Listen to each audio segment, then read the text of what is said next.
Le Bitcoin entame cette semaine par un léger retracement. On va aller voir ensemble dans cette émission si ça va être un retracement plus profond et si oui évidemment, eh bien quelle zone est-ce que le Bitcoin pourrait aller visiter. On voit qu'on connaît actuellement un rejet de la part des 24 000 $. On a en plus de ça évidemment eu la clôture weekly. Donc on va voir ensemble dans cette émission concrètement est-ce que le Bitcoin va continuer ici une plus grosse correction sur cette semaine, peut-être même sur la semaine prochaine, ou est-ce que nous sommes ici tout simplement dans un piège et on risque de continuer la hausse. Eh bien c'est ce qu'on va décortiquer ensemble, donc restez bien avec moi jusqu'au bout de l'émission. On va donc analyser le Bitcoin en weekly, on va voir les BTC1 futurs CME, la Bitcoin dominance, le crypto total ainsi que le dollar. Alors comme d'habitude, si le menu vous plaît, restez avec moi jusqu'au bout de cette émission parce que c'est ce qu'on va aller voir tout de suite. Even when you feel low, you can still go. Even when you feel slow, you can still go. Even when there's no hope, you can still go. I never answer to no, man, I still go.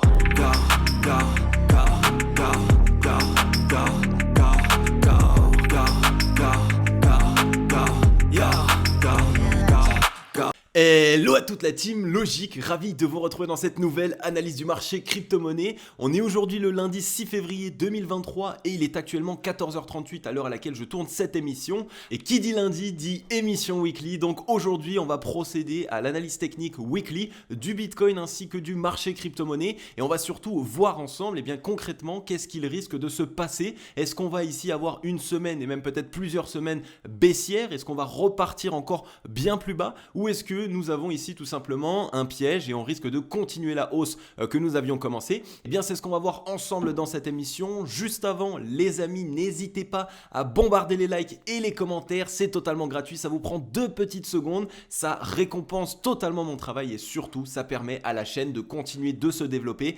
Donc merci beaucoup à tous les fidèles et surtout à toutes les personnes qui pensaient à mettre ce petit like, ce petit commentaire, c'est totalement gratuit mais vraiment ça récompense un maximum mon travail.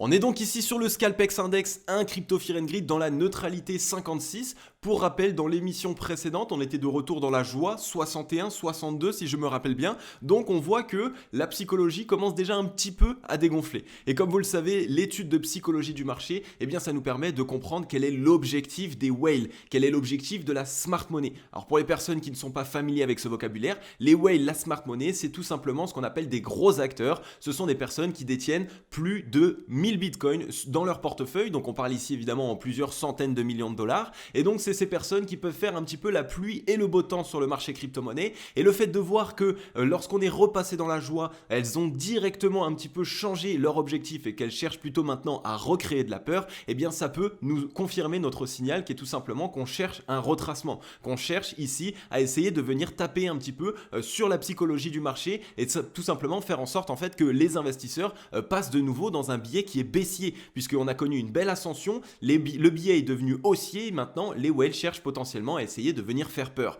Donc on surveille bien tout ça, comme vous le savez, généralement quand on repasse dans la joie et qu'on veut cette fois-ci de nouveau du coup créer de la peur, alors on revient plutôt directement dans la peur. On pourra revenir dans les alentours de la peur 30, allez peut-être la peur 40, il va falloir qu'on voie un petit peu, mais en tout cas on voit qu'on a encore largement la possibilité de pouvoir tout simplement corriger un petit peu sur cet indicateur et donc tout simplement permettre au marché par la suite potentiellement de trouver un rebond dans la peur et pour éviter tout simplement que le train soit trop chargé d'acheteurs. On a un social index qui est sur up, un market order flow en recherche d'achat fort cet après-midi. Alors comme vous le voyez ici, on voit que on a eu ici un beau rejet sur le Bitcoin. Donc on avait eu ici de toute façon ces belles petites mèches qui étaient revenues chercher au plus haut les 24 065 $. La zone des 24 000 $, on n'a jamais en 4 heures réussi à trouver une clôture au-delà. Donc c'est sans doute ici une zone qui a été extrêmement défendue de la part des vendeurs, donc des shorts. On voit qu'on est ici dans une structure de M-top qui s'est mise en place ici en 4 heures.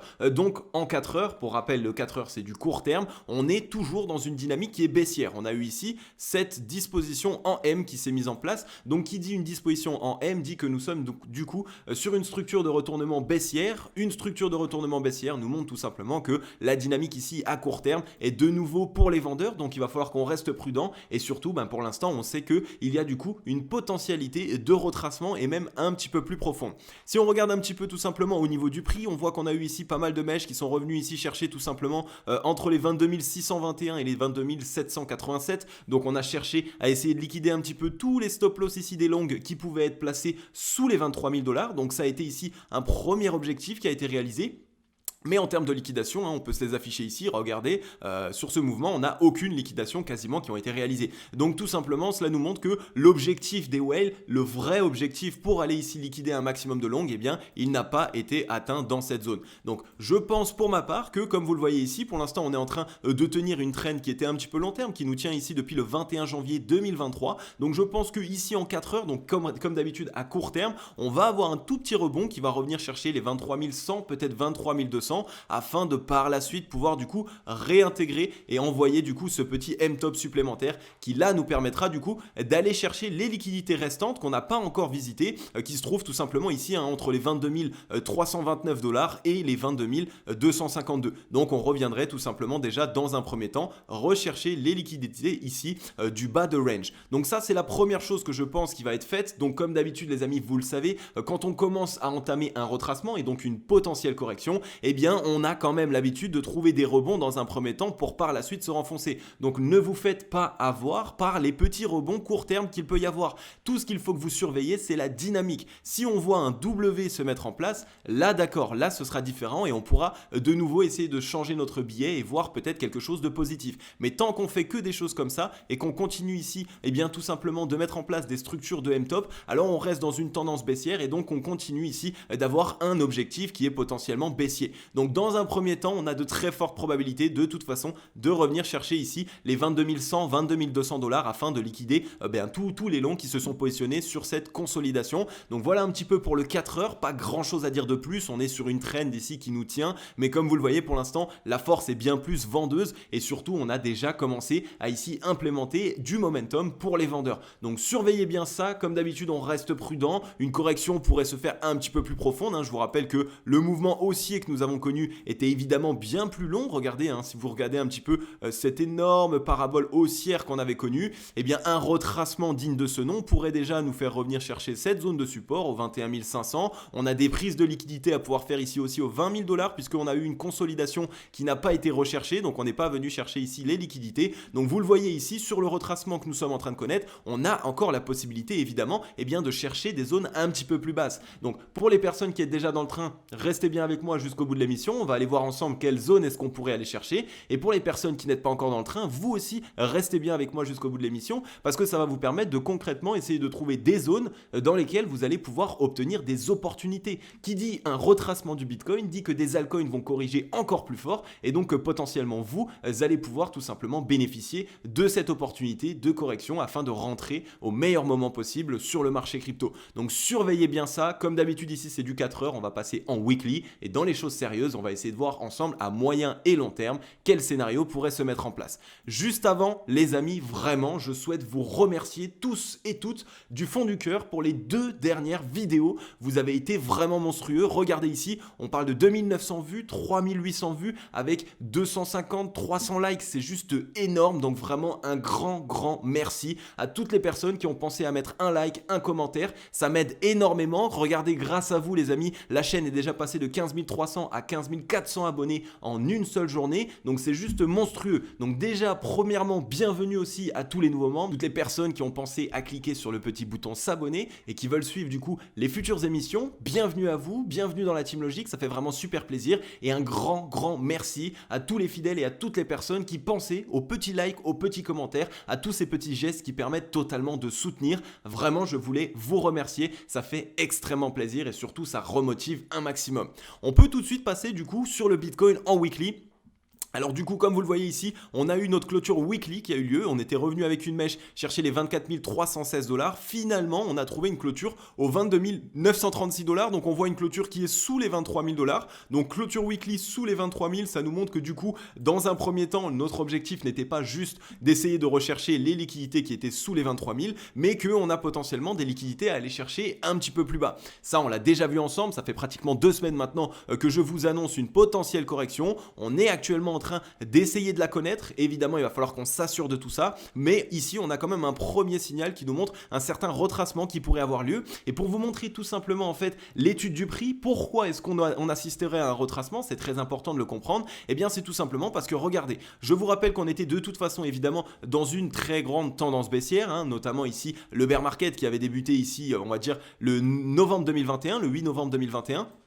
Donc on a quitté énormément de zones qui étaient anciennement des zones de support, ce qui veut dire que maintenant on a beaucoup de zones de résistance au-dessus de la tête. Et des zones de résistance, c'est des zones qui viennent essouffler les acheteurs. Donc on est venu mettre en place ce beau W, parfait, nickel, on est même venu réintégrer le ruban de My Mobile et en plus de ça, on a fait sauter ici une première zone de liquidité short et une deuxième zone ici de liquidité short. Donc ça c'est un très bon signal. Maintenant on est dans le ruban de My Mobile et le ruban il est très épais en termes de résistance, donc il commence à essouffler les acheteurs. C'est pour cette raison que après ici une réintégration du ruban, on a l'habitude de se faire rejeter une première fois et de revenir tester l'EMA 21. Elle est ici aux 20 471 $ et on a même l'habitude de mettre en place une petite mèche sous cette EMA 21 pour créer de la peur qui pourrait revenir chercher les 19 000, peut-être 19 500, entre 19 500 et 18 500 $ pour pourquoi pas même retester tout simplement ici comme vous voyez la ligne de coup ici du W précédent. Donc c'est tout à fait normal qu'on assiste à un retracement maintenant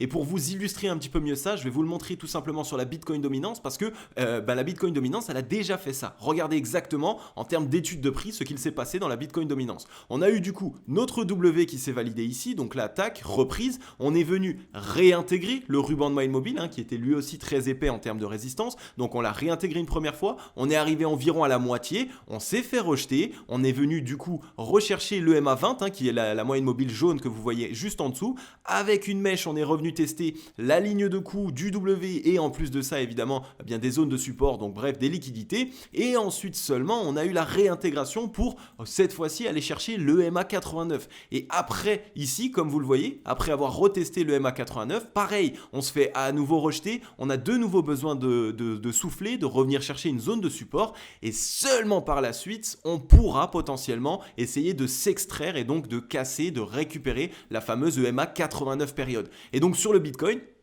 eh bien ça ferait quasiment la même chose. Regardez un petit peu au niveau du scénario. On se fait rejeter ici du coup du ruban. On revient du coup sur le MA20 avec des petites mèches qui traînent. On verra jusqu'où est-ce que ça va. 18 500, 19 500. On réintègre. On revient chercher le MA89 qui représente ici, qui est directement en corrélation avec les 0,382 de Fibonacci aux 28 000 $. Et une fois qu'on les aura retestés, généralement on se fait rejeter encore une petite fois. On revient tester le ruban de My Mobile. Et seulement ici par la suite, on a la possibilité de venir les casser et de s'en extraire. Alors comme d'habitude, soit on se fait rejeter et on arrive tout de suite directement par la suite à retrouver rebond et donc à aller chercher la zone de rechargement vendeuse, soit tout simplement on se met à consolider ici sous cette zone et après seulement si le marché est ok, on arrive à connaître une certaine résolution haussière. Donc comme vous le voyez ici, ça concorde tout à fait par rapport à ce que je vous ai montré sur la Bitcoin Dominance. On se fait rejeter une première fois du ruban, on réintègre, on vient chercher le MA89, on se fait rejeter une deuxième fois et seulement par la suite on pourra s'attaquer à notre objectif final qui sera ici déjà dans un premier temps. On a une grosse zone de résistance entre les 35 000 $ et les 30 000 $ et on voit qu'on a de toute façon la zone de rechargement vendeuse ici qui se trouve entre les 35 785 et les 41 521. Donc c'est tout à fait faisable qu'on aille rechercher cette zone de rechargement vendeuse. C'est évidemment aussi dans cette zone de rechargement vendeuse que tout va se jouer. Si le prix ici se fait rejeter, alors attention évidemment, il se pourrait alors du coup qu'on essaye de revenir dans les bas-fonds, mais à l'inverse, si on trouve simplement une belle consolidation du coup dans cette zone et que seulement par la suite on s'en affranchit et on arrive à la casser, alors vous le voyez, on pourra tout à fait essayer de retracer le mouvement précédent et potentiellement essayer de se relancer sur une belle tendance haussière à long terme. Donc voilà un petit peu ce qu'il se passe sur le Bitcoin, c'est tout simple, on est revenu chercher deux zones de liquidité, on se fait rejeter parce qu'on est dans une zone de résistance qui est clé et surtout qui est dure puisqu'elle est très épaisse. On a tout simplement la possibilité en plus de ça de créer de la peur et d'éviter aussi que le train soit trop chargé d'acheteurs puisque ici ça va nous permettre d'aller récupérer des liquidités longues et de souffler aussi pour les acheteurs puisque ce gros rebond ici nous a demandé beaucoup de force. On souffle, on crée de la peur, on récupère des liquidités et seulement par la suite on relance le prix. Donc voilà un petit peu ce qu'il se passe sur le Bitcoin. C'est un petit peu le scénario de toute façon qu'on avait vu ensemble il y a de ça 2 semaines maintenant. Pour l'instant rien ne change, ça se passe exactement comme on l'avait prévu. J'espère vraiment que vous avez pu vous mettre en sécurité ou alors au moins mettre en place un plan d'action d'investissement afin de pouvoir tout simplement saisir toutes les opportunités qui vont nous être offertes. Mais en tout cas on avait vu ensemble et ça fait vraiment super plaisir.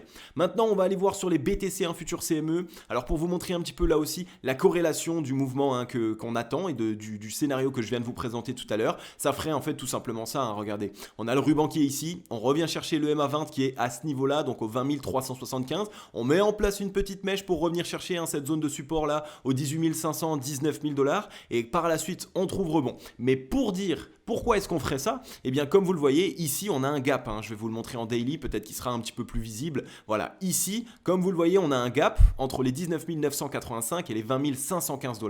Et donc les gaps, évidemment, eh bien, on aime revenir les chercher, on aime revenir les combler. Et donc de cette manière, on se ferait tout simplement rejeter du ruban, comme je vous l'ai montré tout à l'heure. On revient ici combler le gap, et une fois le gap comblé, à ce moment-là, on peut trouver le rebond, revenir chercher le MA89, et là, il faudra qu'on voit. Comme vous le voyez, on aurait un deuxième gap à pouvoir combler ici, entre les 29 050 $ et les 27 340. Donc, on revient combler le premier gap, et on trouve rebond pour aller combler cette fois-ci le deuxième gap. Et donc comme vous le voyez, ça concorde tout à fait avec le scénario qu'on a mis en place. Et ici en fait ça nous éviterait d'essayer de repartir très haut et que finalement on ait quand même cette zone à devoir revenir liquider et à devoir revenir combler. Ce serait assez particulier et c'est pas ce que les whales et ce que la smart money aiment faire. Elles vont pas utiliser tout le reste de leur liquidité pour revenir combler ce gap si par la suite l'objectif est de revenir combler ce gap baissier. Donc on va d'abord revenir chercher le premier gap et après on va combler le deuxième. Donc voilà, pareil sur les BTC1 Futur CME, c'est la même étude de prix. Avec ici la mèche, on était revenu chercher non loin, on voit du top précédent. Donc on a vraiment pas mal de signaux ici qui nous montrent que ok,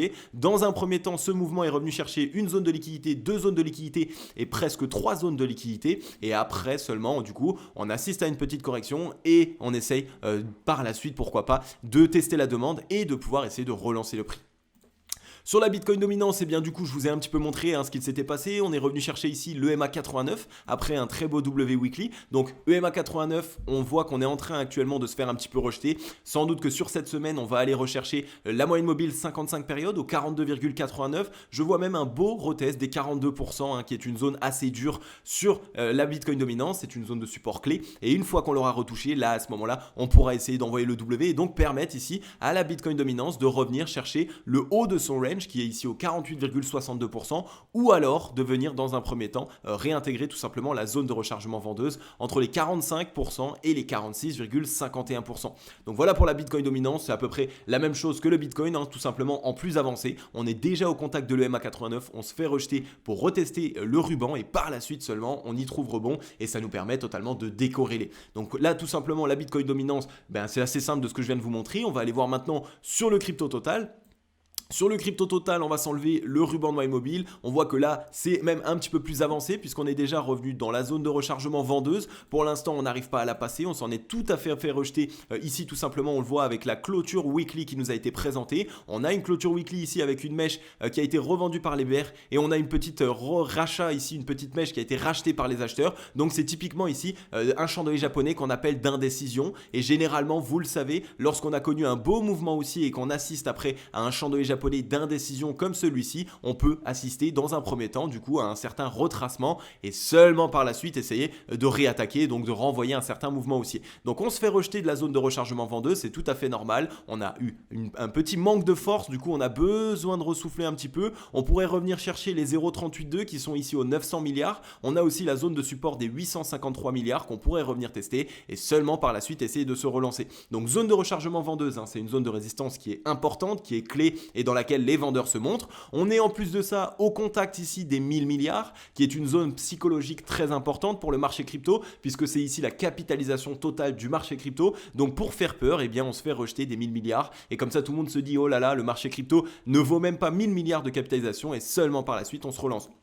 Donc tout simplement on est dans des zones de résistance qui sont très importantes et si en plus de ça on veut vraiment créer de la peur sur le marché crypto, eh bien se faire rejeter ici des 1000 milliards, ce serait vraiment, j'ai envie de dire, la zone idéale pour pouvoir essayer de créer cette certaine peur. Et sur le ruban c'est la même chose, hein. On a le MA20 qui est ici aux 920 milliards, on pourrait laisser traîner une mèche pour tester les 0,382 aux 900 milliards comme je vous l'ai dit et à la limite un petit dépassement supplémentaire pour essayer de rechercher les 863 milliards sur le crypto total. Mais pour l'instant regardez, c'est toujours très boule, on est toujours ici sur un très beau W de reprise ici en weekly sur le RSI, on pourrait revenir tester les 50, à la limite revenir tester ici la ligne de coup tout simplement du W précédent et après seulement essayer du coup de relancer le prix. Donc tout ça pour dire quoi? Tout ça pour vous expliquer que à court terme on risque de connaître un retracement, certes c'est tout à fait le cas et ça va nous permettre potentiellement d'avoir de très belles opportunités, mais à long terme on est toujours dans une belle disposition, on est toujours ici sur un très très beau W et pour invalider la dynamique haussière qu'on est en train de mettre en place à long terme,